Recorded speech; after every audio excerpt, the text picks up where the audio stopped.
Hola, un gusto saludarlos nuevamente. Mi nombre es Sonia Rodríguez, recordándoles siempre del mundo para el mundo. Hoy me encuentro aquí con un invitado súper especial, Francisco Marchán. Francisco, abogado de profesión, pero además un inventor natural, que trae consigo un par de patentes súper interesantes con un proyecto bien bonito. Estas patentes asociadas al tema de hoy cómo podemos imprimir una obra de arte de una forma particular, ya vamos a hablar de eso, y también una asociada a todo lo que es el tema de marcación de oro para asociarlo a este proyecto. Un gusto tenerte aquí, Francisco. Gracias. Gracias por el espacio. Ok. Bueno, hoy quiero hacerte varias preguntas porque uno de los retos a los que nos enfrentamos hoy en día como sociedad es que tenemos un mundo súper híbrido de inversiones, ¿no? Gente que habla de moneda digital, gente que habla de inversiones en la bolsa, pero finalmente nosotros buscamos entender conceptos como el NFT, que es de lo que habla hoy en día este proyecto. Sin embargo, tenemos un mercado absolutamente transversal, ¿no? Que va desde gente muy joven, gente sin conocimiento, inclusive amas de casa, hasta grandes inversionistas. ¿Cómo ves tú esa brecha generacional? ¿Cómo aterrizamos eso, por un lado? Y por el otro, sí me gustaría conocer un poquito cómo llegaron a ese modelo de invención de esas patentes. Bueno, gracias. Bien, a ver, para entender el proyecto quizás es necesario remontarse al origen del por qué. Cuando hay una invención siempre nace o se origina en la identificación de un problema o de la ausencia de una solución De a un acuerdo. problema. En este caso, ambas patentes son dos patentes, una relacionada con la posibilidad de poder asignar o imprimir sobre una barra o un lingote, llámese de cualquier metal precioso, una huella que no pueda ser reproducida, alterada o falsificada por Wow. la característica de la patente, cómo funciona. Y la otra patente se refiere a un método de cómo recuperar esa información de esta huella digital y convertirla en lo que se conoce hoy como un hash de información, una data o una metadata encriptada que nos dé una identificación única de ese lingote de oro o de plata. En ese sentido, el proyecto nace al haber identificado un problema y era el cómo determinar el origen y la identidad específica de un lingote de oro. Ok. Nace justamente de uno de los problemas que hoy afecta a América Latina y al mercado internacional en determinar la procedencia del mineral, asegurándose de que no forme Ya te iba parte. a decir, porque además es retador. La cadena del oro, vamos a hablar en este caso específicamente, ha sido retador. O sea, el tema del oro, que ha sido normado, entre comillas, ha sido normado por tradición, pues es retador cómo hacer para que eso, uno, sea de venta única y dos, sea identificado como único, ¿no? Correcto. Entonces, lo que buscan ambas patentes, o buscaban en su origen, en su concepción inicial, era poder darle una huella digital, una huella única a ese lingote que permitiera a toda la cadena de custodia, a toda la cadena logística, saber no solo la procedencia, sino asegurarse sobre las características intrínsecas de ese mineral en términos de la ley o el contenido real de mineral, la procedencia, el peso, características físicas específicas que pueda haber tenido el lingote, etcétera. De ahí nace el proyecto, como la necesidad de crear un mecanismo, servicio, que permitiera a privados o públicos o estados poder encontrar una forma de De punto a decir, punto. este lingote salió de este lugar, llega Ujú. a este de acá y tiene una identidad, no es reproducible, no es falsificable y de alguna manera cierra la brecha de los procesos de cumplimiento justamente para evitar blanqueo de capitales, utilización de mano de obra infantil o la ruptura de las barreras fronterizas cuando se moviliza oro de un estado con alto nivel de restricciones a otro que no lo tiene y de esa manera darle partida de nacimiento a un oro que en realidad no nace de las minas de un país. Que se puede ver, el fenómeno se materializó en América Latina con un scam, se puede llamar, de contrabando de oro de varios Sí. billones de dólares Y reventa, y contrabando y reventa reventa que del mismo afectó oro. a nuestros países, a Perú, a Colombia, a Así Brasil, es. a Ecuador. De ahí nace originalmente el proyecto. En un punto, digamos, en el proceso de sostener la patente con los abogados de la oficina de patente o con los examinadores, en realidad es el término, fuimos alcanzados por la tecnología.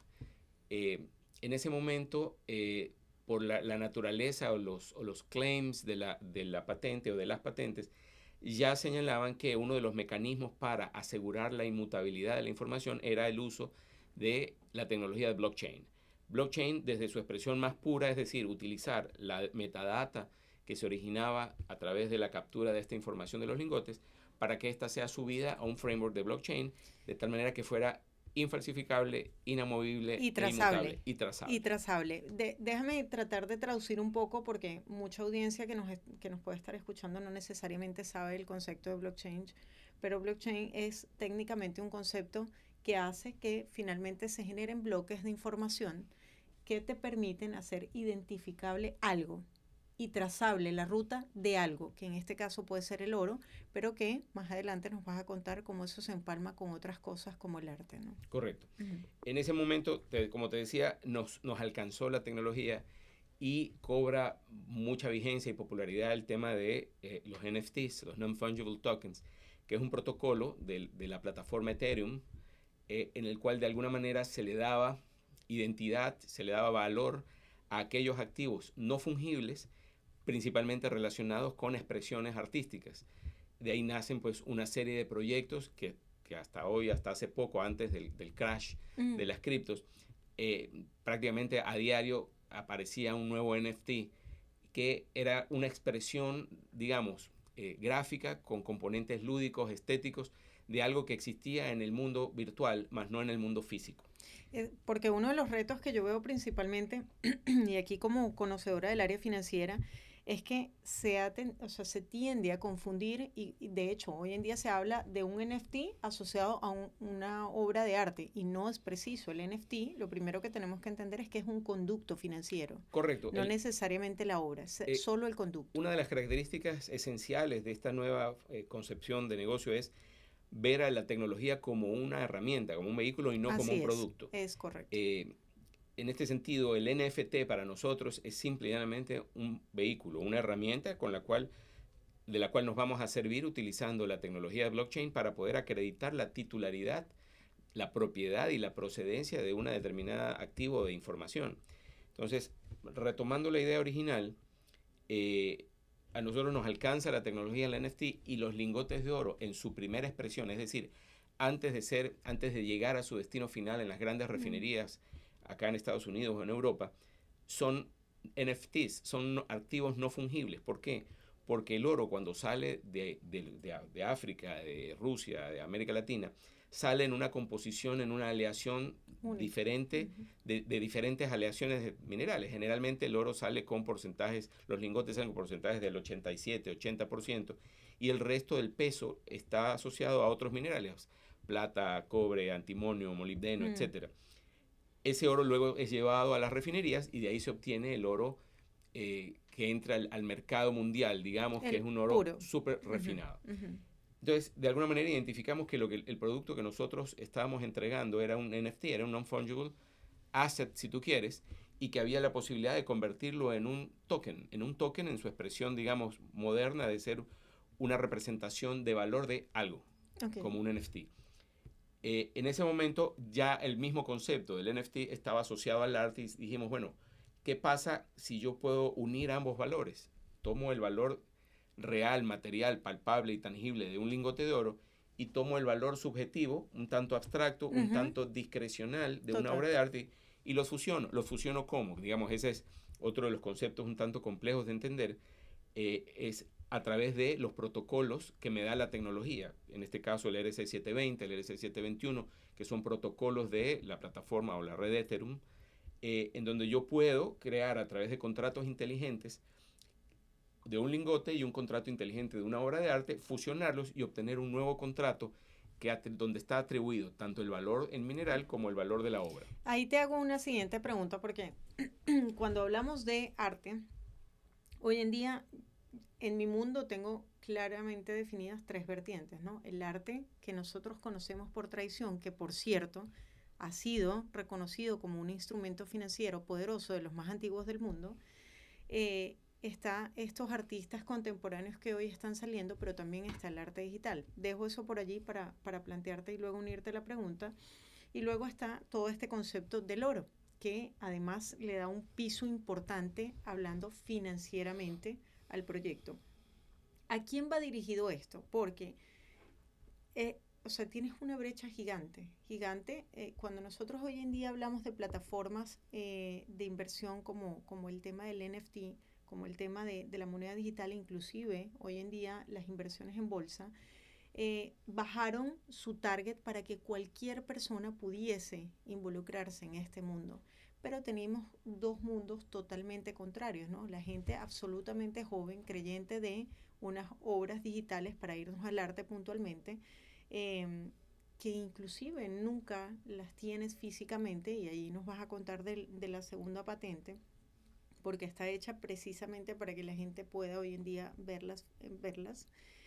Y está el artista, no hablemos del artista, hablemos del coleccionista o el inversionista al que le interesa la obra de arte tradicional y que ve esto como una oportunidad.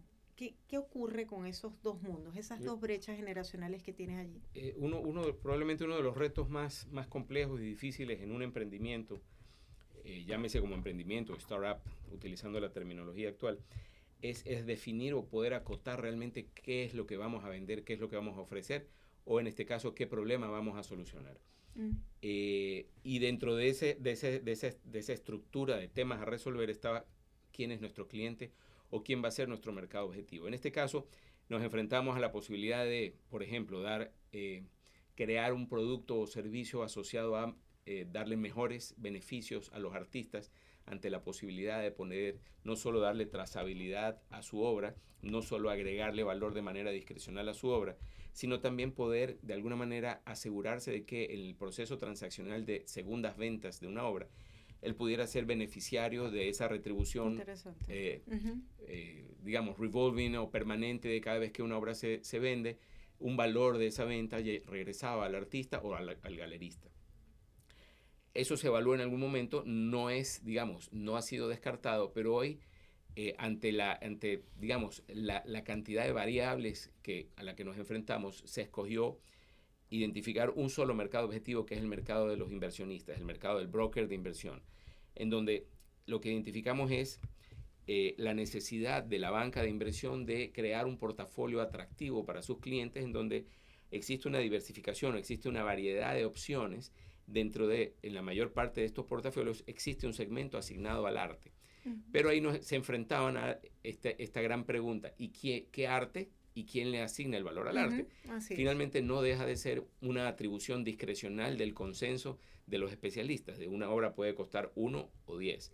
Entonces se identificó que este podía ser un mecanismo idóneo, lógico y aceptado por el mercado para decir: yo tengo una necesidad de inversión, yo tengo una necesidad de diversificación, y hoy a través de este mecanismo yo puedo tomar una obra que ya está colgada en mi sala y asignarle un valor de acuerdo a mi capacidad de inversión. Yo puedo asignar 1 kilo de oro, que son cerca de $60,000, o 10 kilos, o 1 onza de oro, que son cerca de $1,900, a través de este mecanismo. Y de esa manera, digamos, estableces un piso financiero súper importante. Financiero en donde sí, lo que va a subir o bajar de manera más agresiva es el valor de la obra, pero vamos a tener siempre un floor price, que es el valor del oro, que es el que va a soportar, digamos, esa inversión.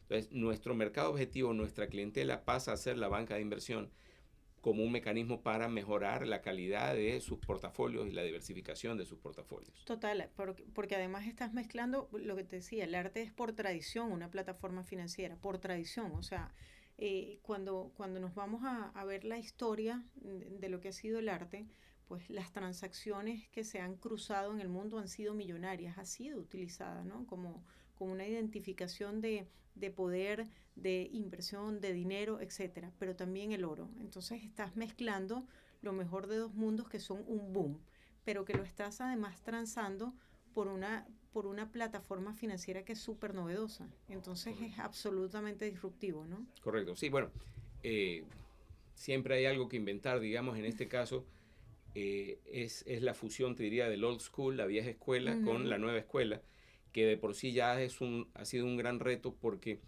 el mundo cripto o el mundo del metaverso, como se llama, de alguna manera nació para una generación que es muy agresiva en términos de sus conceptos, en términos de su De esa brecha comportamiento financiero. Así generacional.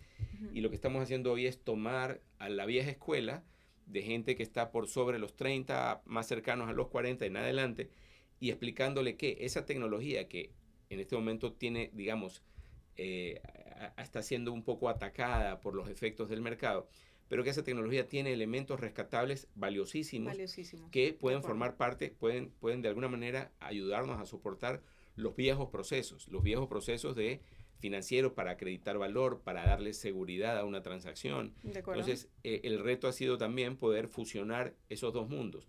El discurso de un mundo que es altamente dinámico, de chicos que van desde los 16 hasta los cerca de los 30, un poco menos quizás, y de un segmento de la población que es más formal, que es más cauteloso en la manera de abordar sus inversiones, sus decisiones, más aún cuando se trata de asignar, decir, bueno, ¿cómo es esto de que yo le asigno valor de manera arbitraria o discrecional a una obra de arte? Bueno, la explicación está a través de la tecnología, el uso de esa tecnología, donde Valiosísimo. vemos a la Ujú. tecnología no como el producto final, sino como una herramienta, un insumo que nos va a permitir darle valor a ese portafolio Ok. o a esa obra. Para cerrar con esta pregunta, porque si no, este es el concepto real de lo que hoy conocemos como las empresas unicornio, ¿no? Este es el concepto Correcto. real de una empresa unicornio.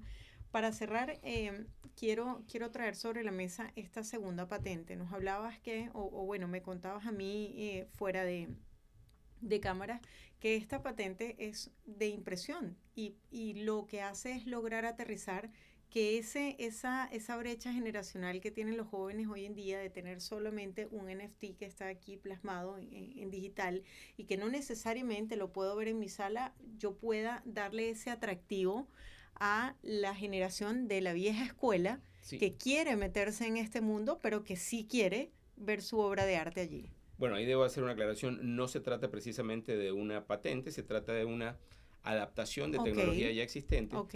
en donde justamente, a ver, existe un gran mercado de NFTs, de obras digitales que existen en el metaverso y que por su naturaleza deben seguir existiendo ahí.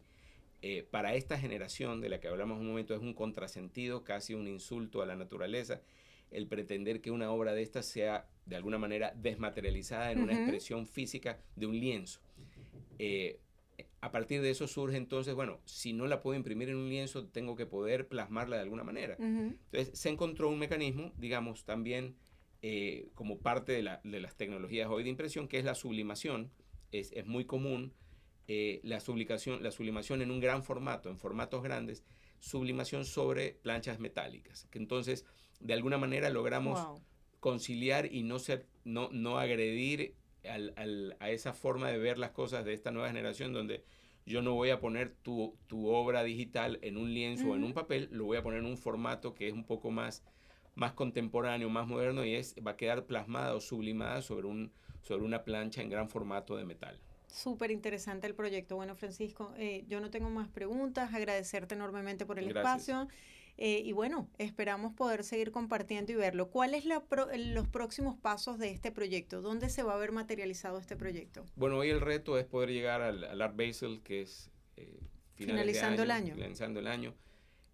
Básicamente es, como decía, somos un servicio orientado a el mercado financiero, que en su siguiente fase pues buscará atender las necesidades de artistas, de galeristas, en la posibilidad de que ellos también formen parte de este proceso de cambio, de adaptación a las nuevas tecnologías. Pero en primera línea, nuestra meta hoy es llegar al Art Basel para poder presentar el proyecto y lanzarlo al mercado. Ok.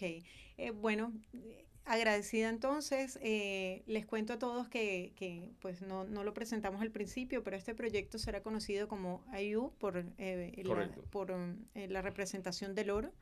For Art. Así es, AU for Art. AU Sí. for Art, interesante. Bueno, muchísimas gracias. Okay. Siempre un gusto compartir con ustedes. Me despido con mucho cariño, recordándoles siempre aquí, Sonia Rodríguez del Mundo para el Mundo.